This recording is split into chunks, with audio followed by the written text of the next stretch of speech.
Hello everyone, welcome back to our channel reactionists. तो आज हम जिस वीडियो का रिएक्शन देने वाले हैं वो है how India became the pharmacy of the world. तो वीडियो शुरू करने से पहले आप लोगों से रिक्वेस्ट है कि काइंडली जाके हमारे चैनल को लाजमी से सब्सक्राइब कर दीजिएगा और बेल आइकन पर भी प्रेस कर दीजिएगा ताकि आने वाली वीडियो से आप नोटिफाई हो सके। तो वीडियो शुरू करते हैं। 1969 में इंडिया की फार्मास्यूटिकल इंडस्ट्री अपने खुद के मार्केट के अंदर सिर्फ 5% मेडिसिन के लिए जिम्मेदार थी और आज अपने खुद के मार्केट में 95% मेडिसिन का मार्केट शेयर वो रखती है। ग्लोबली डेवलपिंग मार्केट की अगर हम बात करें तो यहाँ पर 85% जो भी मेडिसिन होते हैं वो हमारे देश के अंदर बनते हैं और साल 2020 में पूरे वर्ल्ड के लिए 64% मेडिसिन जो बनी वो हमारे देश में ही बनी थी और इसलिए इंडिया को फार्मेसी ऑफ द वर्ल्ड के नाम से भी जाना जाता है। और ये नाम इंडिया को मिला कैसे, इसके बारे में आज हम जानेंगे।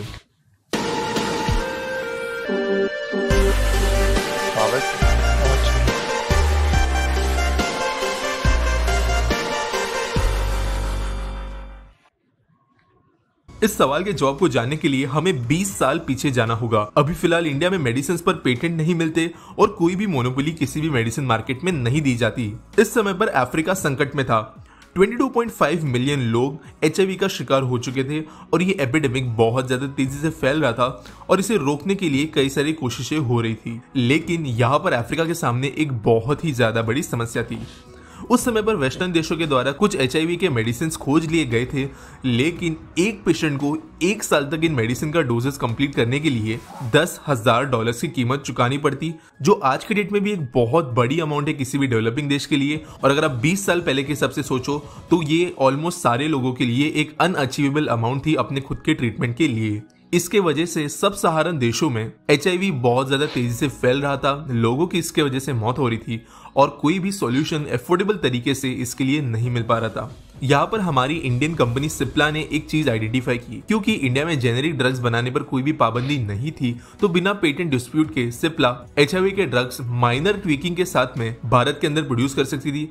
और जो वेस्टर्न देशों के अंदर उस समय के फार्मा कंपनी से, जिन्हें बिग फार्मा के नाम से भी जाना जाता है, और हजारों % का मार्जिन वो अपने हर दवाई पे लगाते हैं, उसके बजाय सिप्ला छोटे छोटे मार्जिन के साथ में काफी ज्यादा सस्ती कीमतों पर ड्रग्स प्रोड्यूस कर सकता था। और साल 2003 में सिप्ला ने जो $10,000 की मेडिसिन वेस्टर्न देशों में से आ रही थी उसके कंपैरिजन में सिर्फ $400 पर ईयर के हिसाब से डोजेस रिलीज की और अफ्रीकन देशों में उन्हें पहुंचाना शुरू कर दिया और ये ऑब्वियसली बहुत ज्यादा मददगार साबित हुआ। साल 2003 से लेकर साल 2008 तक सिर्फ और सिर्फ सिप्ला के मेडिसिन की वजह से अफ्रीका में HIV के केसेस 18 गुना कम हो गए और ये एक एपिडेमिक लेवल पे फिर बाद में नहीं रहा। इसके बाद में यूनाइटेड नेशंस की जो एड्स ऑर्गेनाइजेशन है उनके डायरेक्टर ने पर्सनली अपने स्पीच के दौरान ये कहा कि अगर सिप्ला नहीं होती तो $2 बिलियन का खर्च जो इस पूरे अफ्रीकन मिशन में खर्च हुए हैं उसके बजाय उन्हें $200 बिलियन तक का खर्च करना पड़ता था और इसके लिए वो सिप्ला को धन्यवाद देना चाहते हैं।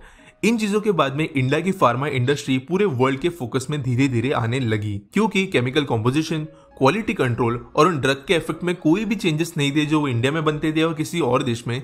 इसलिए डॉक्टर्स का भी पूरा भरोसा था इंडियन ड्रग्स पर और बाद में जितने भी डेवलपिंग देश है, अंडर डेवलप्ड देश है और फिर कुछ डेवलप्ड देशों के अंदर भी इंडिया के ही फार्मास्यूटिकल इंडस्ट्रीज के द्वारा बनाए गए ड्रग्स को रिकमेंड किया जाने लगा और डॉक्टर्स और उनकी बॉडीज ने इसे काफी अच्छा रिकॉग्नाइज किया। यहाँ पर हमारे जैसी कुछ इंडियन कंपनीज ने एक टेम्पलेट क्रैक कर ली थी कि किस तरीके से शॉर्ट टर्म में किसी भी पर्टिकुलर ड्रग को लार्ज स्केल पर डिप्लॉय किया जा सकता है। यहाँ पर Sun pharmaceutical, Ranbaxy, doctor Reddy's laboratory, इन्होंने अपना इनिशियल रोड मैप कुछ इस तरीके से बनाया कि कुछ ऐसी डिजीजेस जो फिलहाल एपिडेमिक में हैं, बड़े स्केल पर फैल रही है, उनके लिए जो ड्रग्स अवेलेबल है वो बहुत ज्यादा महंगे हैं, ज्यादातर लोग उन्हें रीच भी नहीं कर सकते। ऐसे ड्रग्स को वो बनाए, उन्हें सस्ती कीमतों पर मार्केट में ले आए और उसके वजह से तेजी से उस मार्केट को कैप्चर कर ले। 21वीं सदी के पहले डेकेड में इन सारी कंपनीज ने ऐसी ही बीमारियों पर फोकस किया। मलेरिया, ट्यूबरकुलोसिस, हेपेटाइटिस, मीजल्स, इन जैसी एपिडेमिकली फैलने वाली बीमारियों के ऊपर हमारे देश ने कई गुना, इनफैक्ट कुछ केसेस में 40 से 50 गुना सस्ती ड्रग्स बनाई और बड़े पैमाने पर जहां पर भी एपिडेमिक्स फैल रहे थे वहां पर उन्हें पहुंचा दिया और वहां के लोगों को इंडियन ड्रग्स की वजह से रिलीफ मिला। ट्रस्ट बढ़ने की वजह से धीरे धीरे तो जो नॉर्मल बीमारियां होती है उनके लिए भी इंडियन कंपनीज के ड्रग्स को ही रेकमेंड किया जाने लगा और 2012 तक दुनिया भर की 133 देशों के अंदर हमारे देश के अंदर बने हुए मेडिसिन पहुंचने लगे थे। इस समय इंडिया में वैक्सीन मार्केट भी डेवलप होना शुरू हो गया था। अब ऑब्वियसली 2010 से लेकर 2015 के बीच में फार्मा इंडस्ट्री अच्छी खासी डेवलप हो गई थी, लेकिन one of the biggest reasons कि हमारे देश के अंदर की वैक्सीन इंडस्ट्री इतनी ज्यादा बड़ी कैसी हो गई, इसके पीछे भी यूनाइटेड नेशंस का थोड़ा बहुत हाथ है।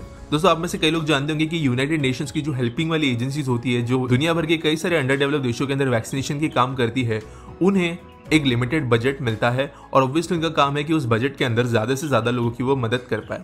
वेस्टर्न कंट्रीज में जो वैक्सीन बन रही थी उसके द्वारा एक दो देश भी ठीक से वैक्सीनेट नहीं हो पाते, जबकि हमारे इंडिया के अंदर बनी हुई वैक्सीन उसी कीमत पर पूरे के पूरे कॉन्टिनेंट्स को वैक्सीनेट करा सकती थी और इंडिया के पास में वो कैपेसिटी भी थी उन्हें प्रोड्यूस करने की। और यूनाइटेड नेशंस ने जो भी वैक्सीन आज तक यूज की है वो इंडिया में ही बनी और आज की डेट में दुनिया भर में हर 3 में से 1 वैक्सीन इंडिया में ही बनती है और साल 2021 में यह आंकड़ा 2 में से 1 हो गया है, यानी हर दूसरी वैक्सीन 50% ऑफ वैक्सीन इंडिया के अंदर ही बनती है। अब मैंने कई बार ये मेंशन कर दिया कि इंडिया की वैक्सीन और ड्रग्स बहुत सस्ते हैं, चीप है, लेकिन इससे मेरा मतलब क्या है थोड़ा कंटेक्स्ट के साथ में समझते हैं। कुछ ड्रग्स का एग्जांपल हम यहाँ पे लेंगे। HIV की जो वैक्सीन नॉर्मली मार्केट में मिलती है उसका एक डोजेज 2500 रुपीज का पड़ेगा अगर आप इंडियन काउंटर पार्ट से वो मेडिसिन खरीदो तो, जबकि वही चीज इंडिया में 12 रुपए में मिल जाती है। हेपेटाइटिस C की दवाई 49,000 रुपीज पर डोज है, जबकि इंडिया में 151 रुपीज में बन जाती है।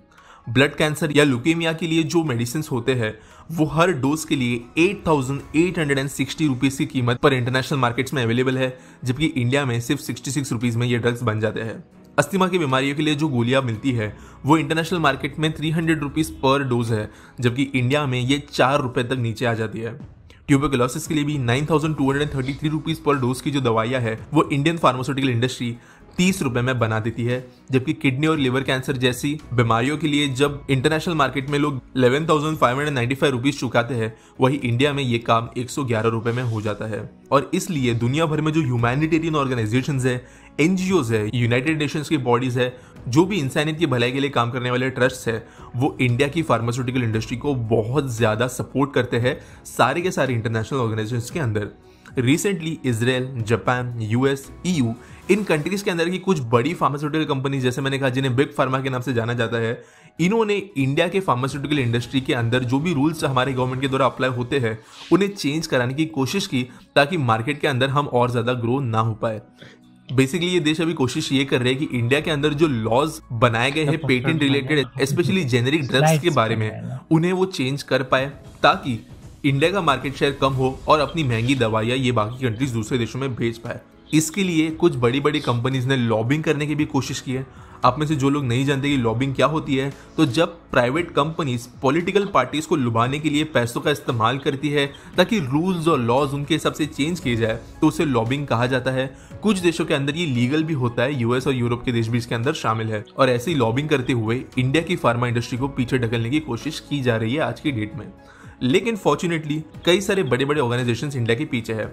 डॉक्टर्स विदाउट बाउंड्रीज, कुछ UN के ऑफिसर्स और जितने भी फ्रेंडली देश आज हमारे साथ में हैं, वो इंडिया को बैक करते हैं फार्मा इंडस्ट्री के अंदर और वो चाहते हैं कि मेडिसिन सस्ती ही रहे और बिग फार्मा कोई भी रूल इंडिया के खिलाफ पास नहीं कर पाए।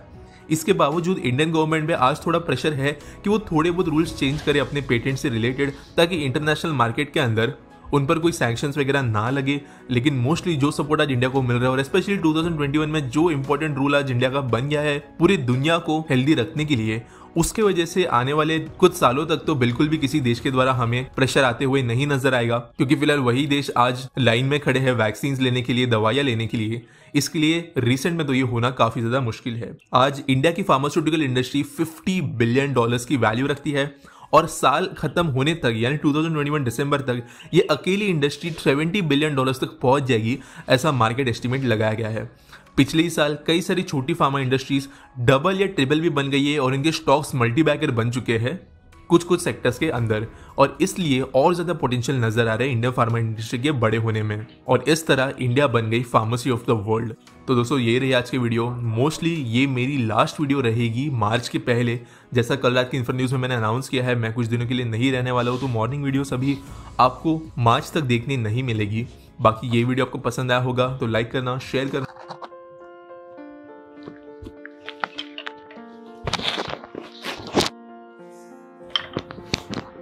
वीडियो तो काफ़ी अच्छी थी, और ये मुझे नहीं पता था कि इतने बड़े मिकदार में इंडिया वैक्सीन जनरेट कर रहा है, और इतने सस्ते में, क्योंकि ओपन मार्केट में काफ़ी महंगे वैक्सीन।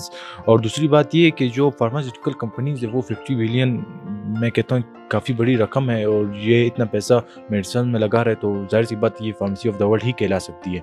और अगर इतना पैसा बाहर लगा तो, और दूसरी इसकी मदद मिसाल अमेरिका भी कर रही है, लेकिन अमेरिका जितनी मदद कर सकती है वो तो बाकी कंट्रीज़ की भी कर रही है, लेकिन वो इतनी डेवलप नहीं हो रही, चाहे वो वैक्सीन के हो या फार्मास्यूटिकल्स या कोई भी टैबलेट्स हो।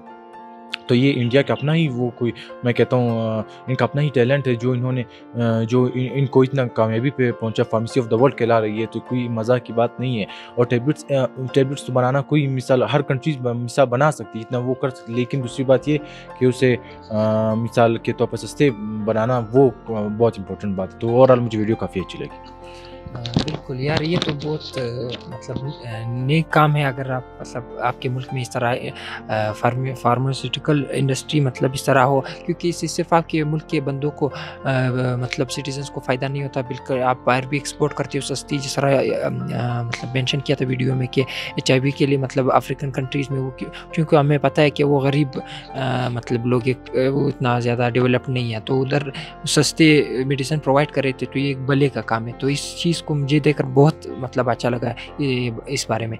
तो ओवरऑल जो इसका कोर्स था, हम चाहते हैं कि आगे ये और भी बढ़े और आगे भी इंसानियत की खिदमत करते रहे। तो वीडियो देखकर बहुत मज़ा आया। इंडिया ने उस वक्त दुनिया के बारे में सोचा जब यानी कि काफ़ी मसले मसाइल थे और क्राइसिस थे, लेकिन इतने ज़बरदस्त टाइम पे इस तरह का इनिशिएटिव लेना, इतने क्वालिटी मेंटेन रखने के बावजूद उन्होंने इतना चीप रखा उसको कि वो लोग प्रॉफिट नहीं ले रहे थे, लेकिन वो लोग कह रहे थे कि बस हम लोग दुनिया को, इंडिया को सर्व करें। और जिन लोगों ने इस तरह के इनिशिएटिव्स लिए हैं उनको तो मैं सैल्यूट दूंगा, क्योंकि इस तरह से मैं कहता हूँ हज़ारों नहीं, लाखों नहीं, करोड़ों ज़िंदगियां बची होंगी और बेहतर हुई होंगी। और जिस तरह के इंडिया और पाकिस्तान है और बाकी सारे इस तरह के मुल्क हैं, उनमें इस तरह की चीप दवाइयाँ, और अभी जिस तरह हर दो में से एक दवाई और वैक्सीन वगैरह इंडिया बना रहे, तो वो लाजमी से बातें पाकिस्तान भी आ रही होंगी।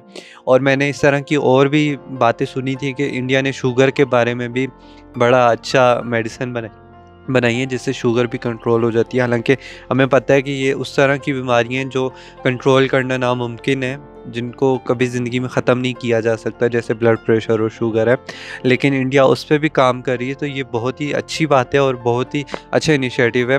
गवर्नमेंट भी उसको सपोर्ट कर रही है और जो लोग हैं वो भी दिल लगा के काम कर रहे हैं। तो ये बहुत ही अच्छी चीज़ है। इस तरह की चीज़ें और भी होनी चाहिए, बाकी मुल्कों में भी होनी चाहिए।